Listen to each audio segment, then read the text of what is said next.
Topic कौन सा topic है? वचन टॉपिक। कौन सा? हिंदी का वचन। सबसे पहले आती है इसकी परिभाषा। शब्द एक या एक से अधिक हो, एक या एक से अधिक होने का बोध कराते हैं। जैसे कोई भी ये पेन है, क्या है? पेन है। अगर ये एक है तो एक वचन, एक से अधिक हुई तो बहुवचन। ठीक है ना? लेकिन संस्कृत में वचन कितने होते हैं? 3 होते हैं। एक वचन, द्विवचन और बहुवचन। संस्कृत का द्विवचन होता है वो हिंदी के बहुवचन में गिना जाता है। बात समझ रहे हो? कोई भी एक वस्तु है तो वो किसमें गिनी जाएगी? एक वचन में। लेकिन एक से ज्यादा है तो किसमें गिनी जाएगी? बहुवचन में। तो सबसे पहले इसकी परिभाषा दे रखी है कि शब्द के एक या एक से अधिक होने का बोध कराए तो उसे अपन वचन कहते हैं। क्या कहते हैं? वचन कहते हैं। फिर कहते हैं हिंदी में वचन 2 प्रकार के होते हैं। हिंदी में वचन कितने प्रकार के होते हैं? 2 प्रकार के। एक वचन और बहुवचन। ठीक है। फिर जो आदर्श सूचक आते हैं, आदर्श सूचक शब्द आते हैं। जैसे अपन अब किसी को बुलाते हैं, आप आइए, आप आके खाना खाइए।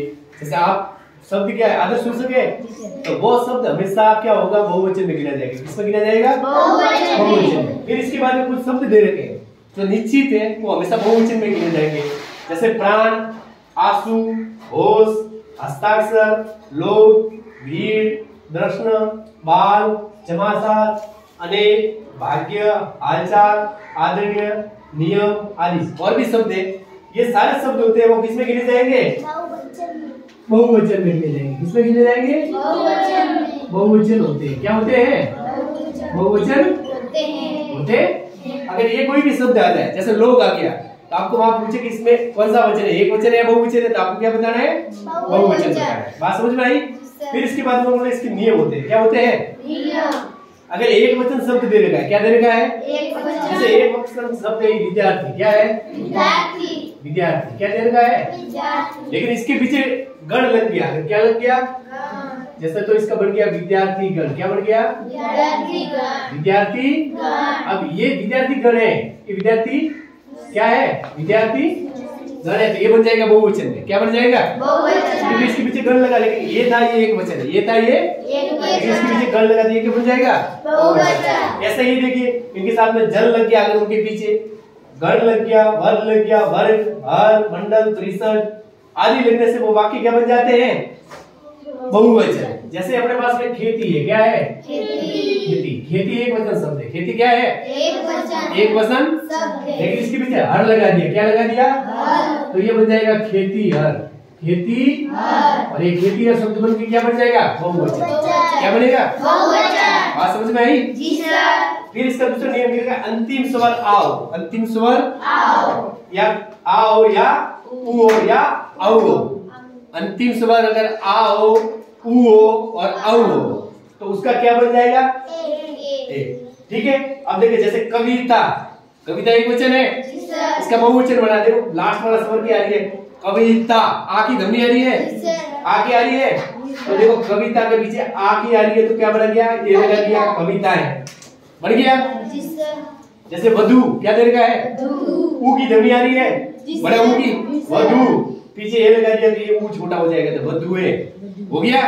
जैसे गो, गो औ की आ रही है तो हो जाएगा गौ। हो गया। फिर तीसरा नियम क्या? अंतिम स्वर में आओ। अंतिम स्वर में आओ। अगर ये आ सही बैठ रहा है तब तो ठीक है, नहीं बैठ रहा है तो ये वाला नियम लागू होगा। जैसे लड़का,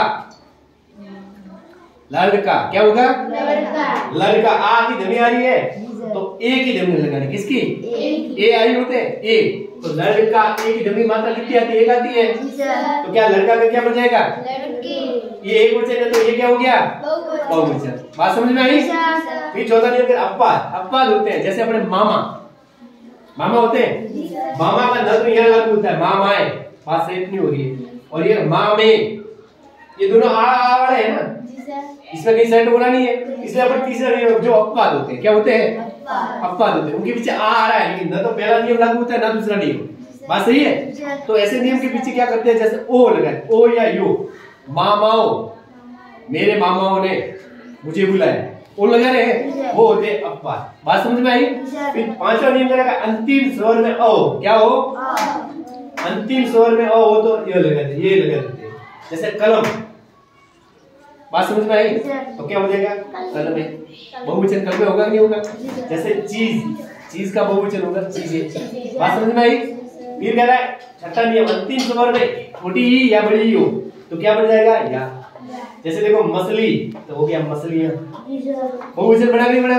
जैसे नदी एक वचन, तो नदी का बहुवचन क्या बनेगा? नदियां। बात समझ में आई? फिर सातवां नियम कर रहे हैं स्त्रीलिंग शब्द। आपको पता है लिंग बताए थे, पुल्लिंग और स्त्रीलिंग, लिंग पता करने बताया था ना। तो स्त्रीलिंग शब्द के अंत में या तो, या हो तो, या बन जाएगा, या होना चाहिए ऐसा। तो उसके पीछे अपन सिर्फ चंद्रबिंदु लगानी है। क्या लगानी है? देखो अपने चिड़िया, तो चिड़िया के ऊपर या तो था लेकिन इसके ऊपर चंद्रबिंदु लगानी है। जैसे गुड़िया, गुड़िया के ऊपर चंद्रबिंदु लगानी है। जैसे दीपिया, दीपिया के ऊपर चंद्रबिंदु लगानी है। गुड़िया, गुड़िया के ऊपर चंद्रबिंदु लगानी ना। अपन ने क्या किया? अपन ने ये किया कि मतलब इसके पीछे इसका ये एक वचन तो ये इसका क्या हो गया? बहुवचन। अब दोनों में चेंज कुछ भी नहीं है, इसमें अपन गलती कर देते हैं। ये बहुवचन है, देखो चंद्रबिंदु जिसके ऊपर आ गई वो क्या होगा बेटा? बहुवचन होगा। क्या होगा? बहुवचन होगा। बात समझ में आई? इसके ऊपर चंद्रबिंदु नहीं होगी वो क्या होगा? एक वचन। बात समझ में आई कि नहीं आई? अपन ने वचन बने, वचन की नियम है, कोई भी शब्द हो उसके अपन बहुवचन बना सकते हैं। ये 7 नियम, ये 7 नियम याद रख लें। और ये जो शब्द लिखे हुए हैं आपके सामने, ये शब्द आते हैं तो ये हमेशा बहुवचन होंगे। क्या होंगे? हमेशा बहुवचन होंगे। बात समझ में आई? कोई डाउट है? ठीक है, इसको देखो कल